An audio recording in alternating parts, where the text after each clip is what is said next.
ఉన్నప్పుడే సంపాదించాలి, ఓ వయసు దాటిన తర్వాత సంపాదించిన ప్రయోజనం ఉండదంటారు చాలా మంది. ఈ లెక్కలకు అతీతం డాక్టర్ ప్రతాప్ సి రెడ్డి. అసలు సంపాదనపై దృష్టి పెట్టొద్దంటారాయన. ఇష్టమైన పనికి ఆశయం తోడైనప్పుడు ఆటోమేటిక్ గా సంపద పెరిగిపోతుందని చెబుతారు. దీనికి ఉదాహరణగా అపోలో అనే తన సామ్రాజ్యాన్ని చూపిస్తారాయన. రిటైర్మెంట్ తర్వాత ఎవరైనా రెస్ట్ తీసుకుని ఆరోగ్యంపై దృష్టి పెడతారు.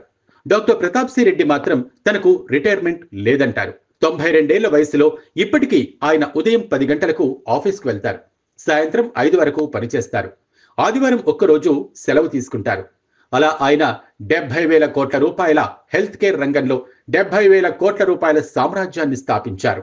చెన్నైలో పుట్టిన ప్రతాప్ రెడ్డి స్టాన్లీ కాలేజీలో మెడిసిన్ చేశారు. తర్వాత అమెరికా వెళ్లి కార్డియాలజీ చేశారు. అప్పట్లోనే డాక్టర్ అంటే విదేశాల్లో ఎంత డిమాండ్ ఉంటుందో ఊహించుకోండి. కానీ ఓ లేఖ, ఓ ఘటన ఆయన జీవిత గమ్యాన్ని మార్చేశాయి. డాక్టర్ చదివి ఈ దేశానికి సేవ చేయాలనేది ప్రతాప్ రెడ్డి తండ్రి గారి కోరిక. విదేశాల్లో చదువుకుంటున్నప్పుడు ఈ కోరికను వెలుబుచ్చుతూ తండ్రి రాసిన లేఖ ప్రతాప్ రెడ్డిని కదిలించింది. 1970లో ఆయన భారత్కు వచ్చేశారు. ఇండియా వచ్చిన తర్వాత ఓ ఘటన ఆయన్ను కలచివేసింది. ఇండియాలో పనిచేస్తున్న రోజుల్లో 1979లో సరైన వైద్య సదుపాయాలు లేక తన కళ్ల ముందే ఓ రోగి చనిపోవడాన్ని ప్రతాప్ రెడ్డి తట్టుకోలేకపోయారు. ఆ రోగిని బతికించగలడనే విషయం ఆయనకు తెలుసు. కానీ సదుపాయాలు లేవు. అప్పుడే ఆయన నిర్ణయం తీసుకున్నారు. ఇండియాలోనే ప్రపంచ స్థాయి వైద్యం అందించే హాస్పిటల్ నిర్మించాలని డిసైడ్ అయ్యారు.